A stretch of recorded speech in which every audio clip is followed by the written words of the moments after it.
Welcome to The War from Boise, Idaho. This is your host, Adam Graham. If you have a comment, send it to me, box13@greatdetectives.net. As we've heard, most households during the war sacrificed, some by government law, others going beyond the law out of patriotism. Well, sacrifice certainly applied in the home of George Burns and Gracie Allen, as we hear on today's episode of the Swan Soap Show from October 20th of 1942. Hello, are you there? Well, we're here. Want the soap that's pure and gentle? Come on, swing to Swan. Lever Brothers, the makers of Swan, the new white floating soap, present the Burns and Allen Show with Paul Whiteman.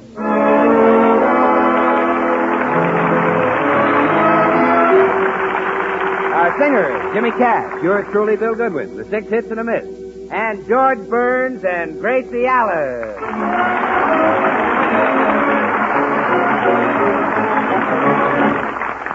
Well, today is the season's first meeting of Gracie Allen's club, the Beverly Hills Uplift Society. Last year, George said the girls couldn't meet at his home again. He put his foot down. As we look in now, George is about to put his other foot down.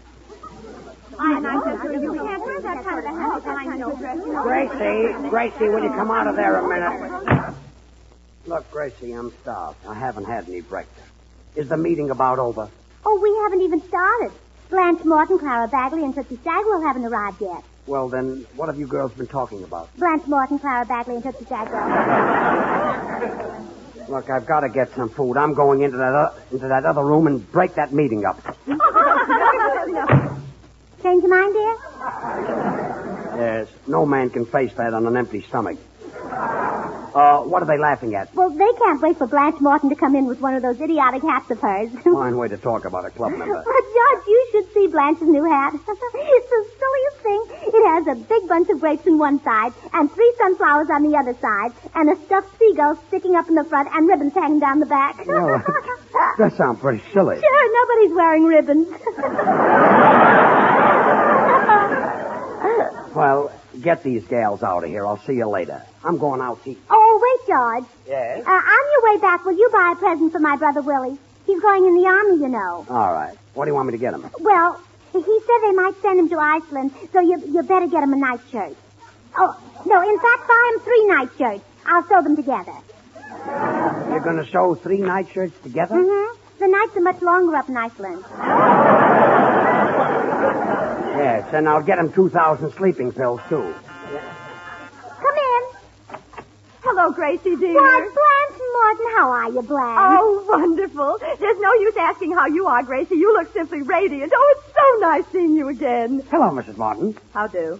Are the girls here yet, Gracie? Well, yes, most of them, Blanche. They're in the library. Go right in. All right. I was telling her about it. Why, Blanche, what a perfectly adorable hat. Sweet bunch of girls. If you serve them milk, be sure to put it in the saucer. Well, Gracie, I've got to go. Oh, wait, George. Yeah? Don't get Willie a nightshirt for Iceland. That's silly. Oh, yeah, sure. It's ridiculous. Get him a yo-yo. They might send him to Egypt. A yo-yo? Uh-huh. He's always wanted one, but he's too lazy to make it go up and down. Well? Well, in Egypt they ride on camels, so Willie just sits and holds the yo-yo, and the camel goes up and down. It was silly of me not to figure that out. I certainly am. Come in. Why, Clara Bagley. Oh, Gracie, I'm sorry I'm late. Oh, that's all right. We can't start the meeting until Tootsie Sagwell gets here. Oh, I've got the most miserable headache. That's why I brought this ice bag with me. Oh, well, here, Clara, take off your hat and put the ice bag on your head. There. Oh. Now, you'll feel better in a few minutes. Now, go into the library. The girls are right there now. Why, Clara, what a perfectly adorable hat!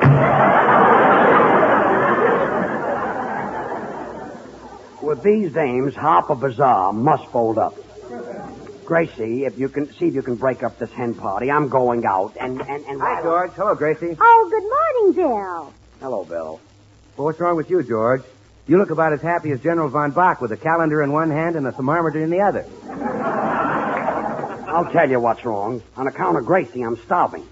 Oh, brother, are you confused?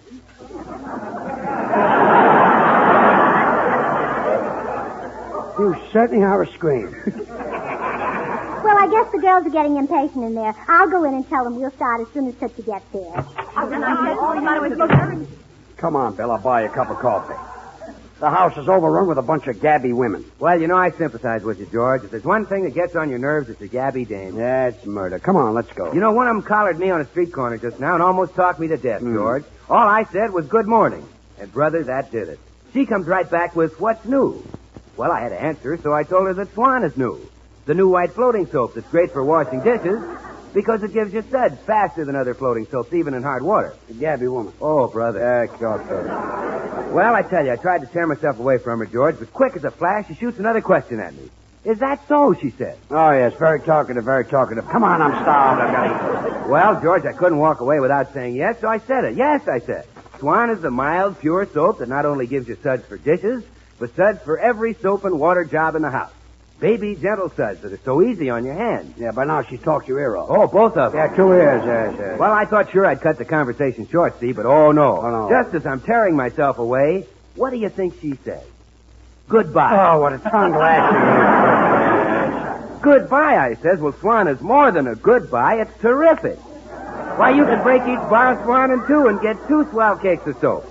One to use in the kitchen for dishes and cleaning, and the other to use in the bathroom for your hands and face or for your tub or shower. Bill, please, breakfast. I'll order Swan soap on toast. Oh, well, okay, that's all anyway. I finally tore myself away. Well, fine. Come on, I'm stopped.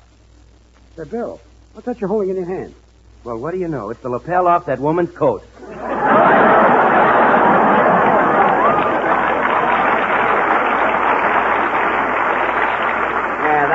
That was nice tearing.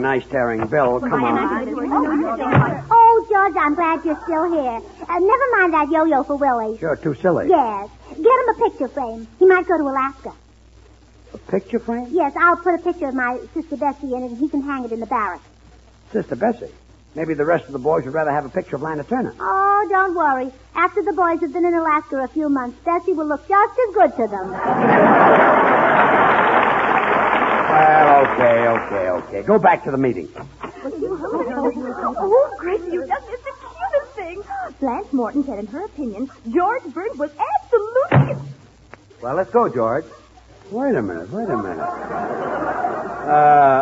I want to hear the rest of that. Well, George, looks like we'll never know, doesn't it? Come on.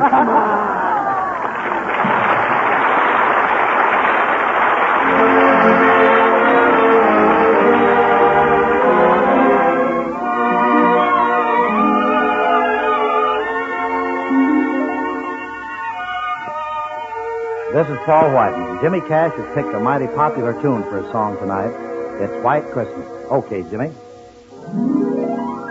The sun is shining, the grass is green, the orange and palm trees wave. There's never been such a day in Beverly Hills, L.A.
Come to water, girls. And we all know that she'll never see 50 again. Oh, come to water, Blanche. My goodness, how many times do I have to remind you that when I rap with the gavel, we drop all these petty discussions and get right down to business?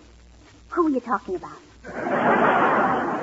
Maggie Ettinger. She says that she's only 35. Well, personally, I think she's very honest and straightforward. I've known her for years, and she's always said she's 35. Now, settle down, girls, and I'll read the minutes. The last weekly meeting of the Beverly Hills Uplift Society was supposed to be held at the home of Mrs. Gruskin, but Mr. Gruskin locked all the doors and threatened us with a garden hose. It was then decided that the meeting should be held at the home of Mrs. Taylor, whose husband was confined to his bed with a nervous breakdown. Before the meeting, we all showed our appreciation by gathering around Mr. Taylor and singing, for he's a jolly good fellow. By the way, Mrs. Taylor, how is your husband? Oh, he's at the Good Samaritan now. Well, that's nice. Such a lovely hospital. Well, back to the minutes. The president of the club, Mrs. George Burns, then made our annual Friendship Award. This year, the congenial spirit of our organization was best represented by those two lifelong friends, Mrs. Martin and Mrs. Bagley. The award was made in the form of two china lovebirds, one of which was slightly cracked.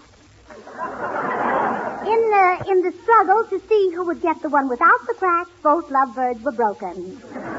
Mrs. Morton lost a tooth, and Mrs. Bagley sustained bruises and lacerations. If Clara Bagley wasn't such a selfish pig. Never in the history of our club has this honor been so richly deserved. At the conclusion of the meeting, our hostess, Mrs. Taylor, served spaghetti, which she said was made from an old family recipe. It was delicious. Oh, well, thank you, Gracie. Miss Stagwell later on went into Mrs. Taylor's kitchen, and she reported that she found several empty cans and that the name of the old family which made the recipe was Heinz.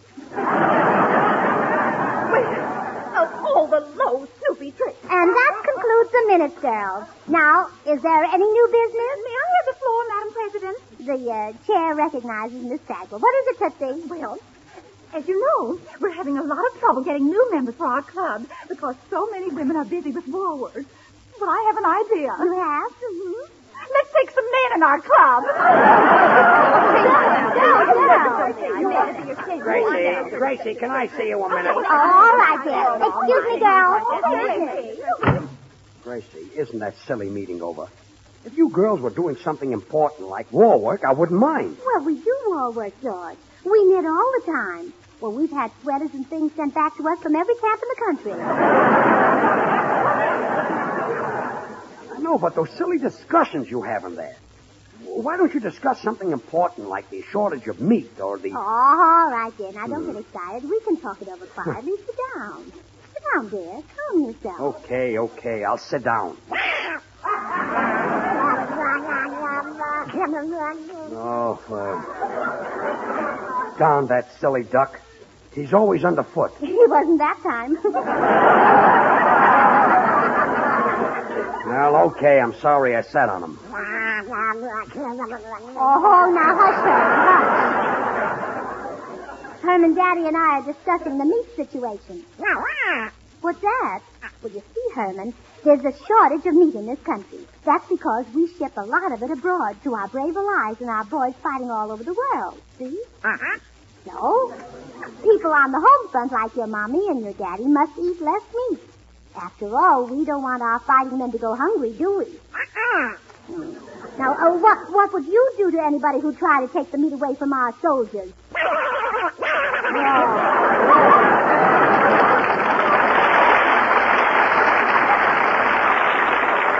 That's right, Herman. So our government suggests that we limit ourselves to 2.5 pounds of meat a week for each person. In that way, we all have our share. And then, too, when we have a meat rationing... Rationing?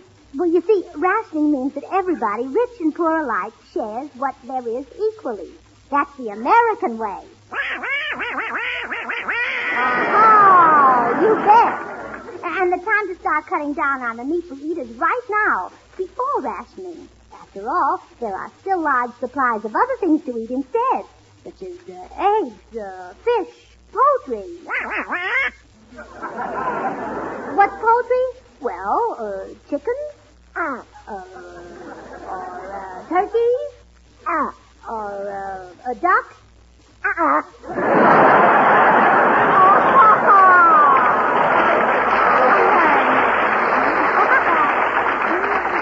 I don't mean you, dear, but poultry is delicious. Oh, now, baby darling, Mama wouldn't eat you in a million years. Yes, but Papa might. Go on. Now, go on, Herman. Off to your room.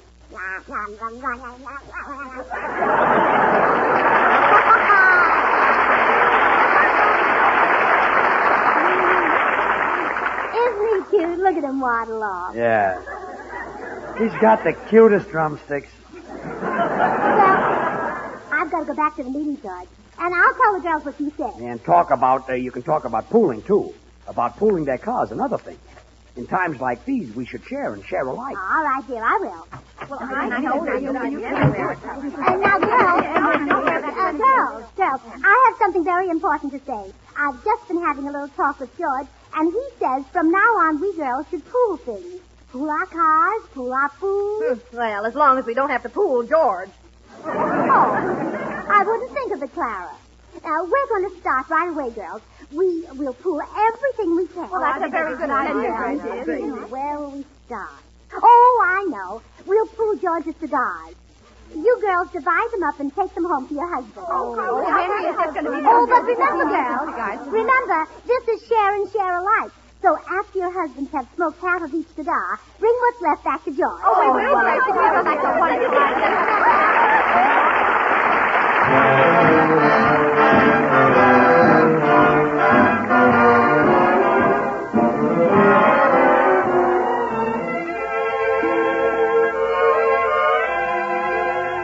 Many years ago, we recorded a miniature classic called Manhattan Serenade. Now it's all dressed up, and it's the #1 hit, which just goes to show you can't keep a good tune down. That night in Manhattan was the start of it. Doo-doo-doo-doo-doo. We lived it and we loved every part of it. Doo-doo-doo-doo-doo. The glow of moonlight in the park. The light that spells your name. The autumn breeze that fanned the spark that set our hearts aflame. Our kiss was the sky right to the highest star.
so proud of you. Because of what you said, our club has already buckled down and started pooling things. Well, I just saw my duty. Oh, just think.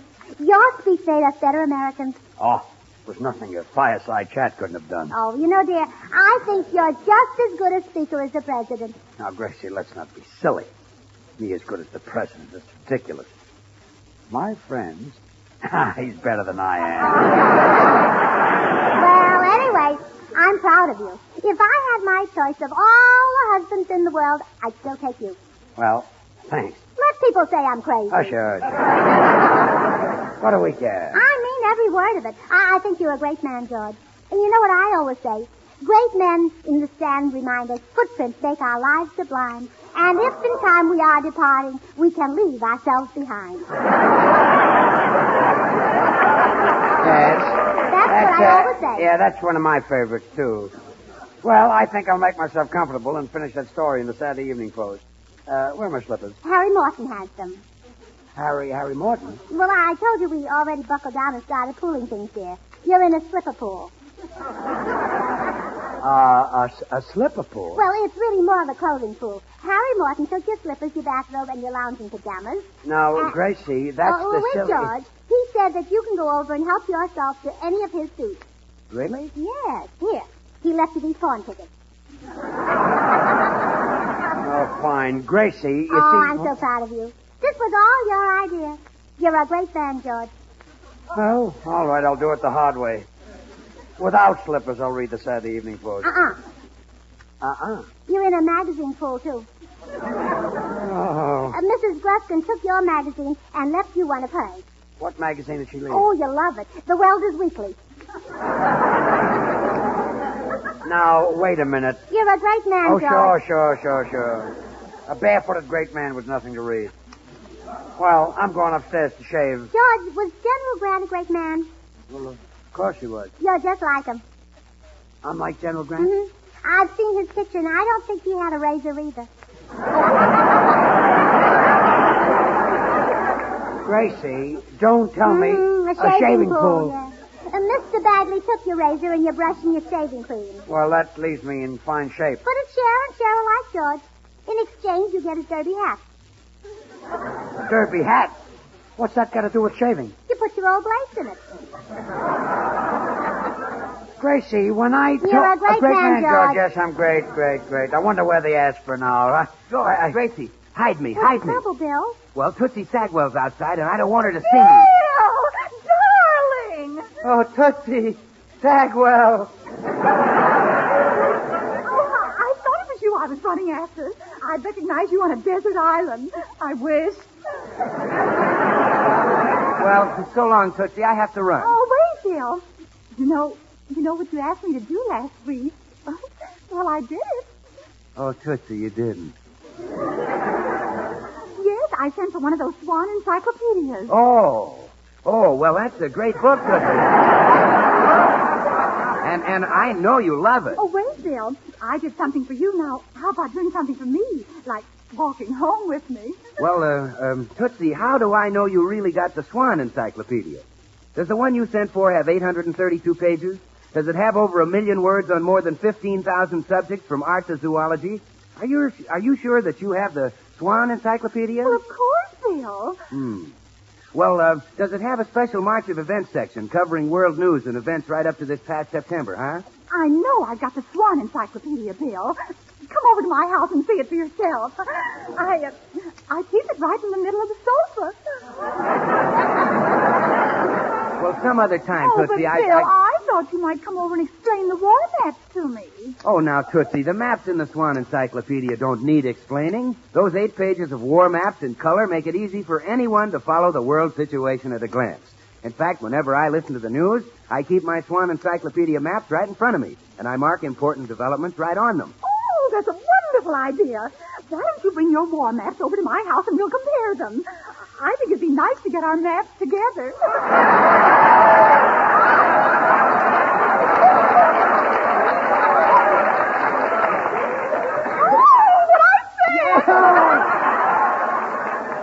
Now, Tootsie, listen to reason. My goodness, you know that anybody can get a Swan encyclopedia by sending 25 cents in a Swan wrapper to Swan, Box 25, Racine, Wisconsin. Is that right? Yes. Well, thousands of women are sending their quarters in Swan wrappers to Swan, Box 25, Racine, Wisconsin, and those women don't expect me to come to their houses. But Bill, I'm different from other women. Yes? And that's just the trouble, Tootsie. Goodbye.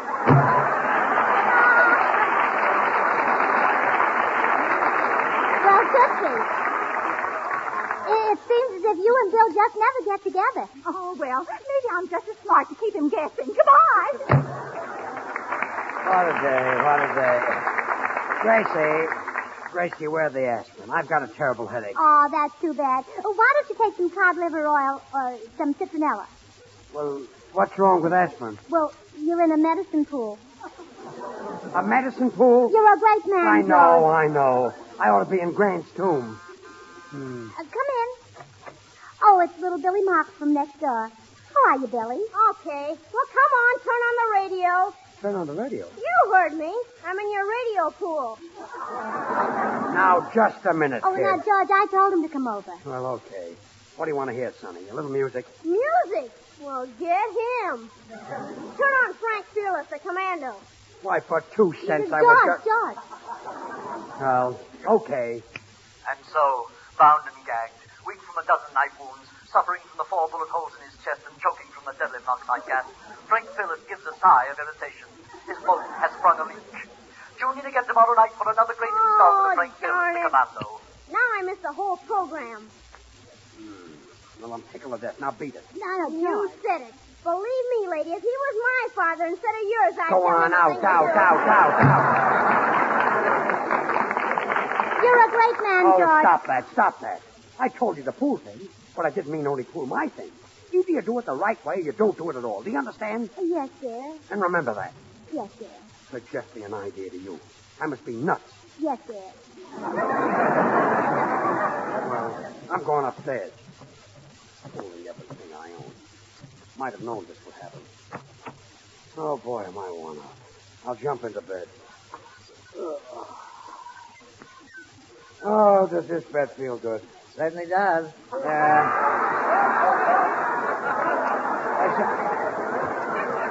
Why, Harry Morton! Yeah, I'm in your bed pool.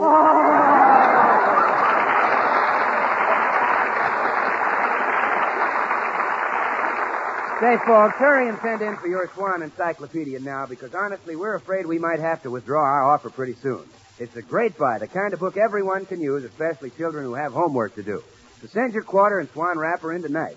Send them to Swan, Box 25, Racine, Wisconsin. That's Swan, Box 25, Racine, Wisconsin. We'll send your big 832-page encyclopedia to you immediately. Remember, Swan now brings you 2 of radio's top shows. George Burns and Gracie Allen every Tuesday night, and Tommy Riggs and Betty Lou every Friday night over another network. And now till next week, this is Bill Goodwin for George and Gracie saying, well, I Swan, how about you? Good night.